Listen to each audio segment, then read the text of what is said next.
Hey everyone, and welcome back to another video. And in this video, I'm going to show you how to add a new device to MyQ. So this video is going to be particularly useful for individuals who want to go ahead and add a new device to MyQ. How do you actually go ahead and do that? Now this video is also going to be short, sweet, and simple, guys. There's not going to be a lot of steps involved. But first, let's hop into MyQ, which is this button right over here. And then on the bottom right hand side, you're going to click on the plus icon. So here is where you can add a device, a notification, a schedule, or a user. So we're just going to go ahead and click on a device. And here you're going to see a list of different MyQ devices that you can connect to your app. So they have garage openers, smart garage hubs, smart locks as well.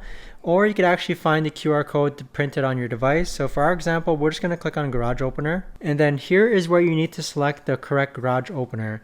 So it's either a ceiling installed, opener with camera, or wall installed. But at this point, guys, it's pretty much self-prompted here as far as following the prompts that MyQ gives you in order to add a new device. But that right there, guys, is the best and easiest way that I know of to actually go ahead and connect a new device to MyQ. If you guys know of a better or easier way to actually do this, let me know in the comments down below. I would love to know. Thanks so much for watching, everyone, and I'll see you guys all in the next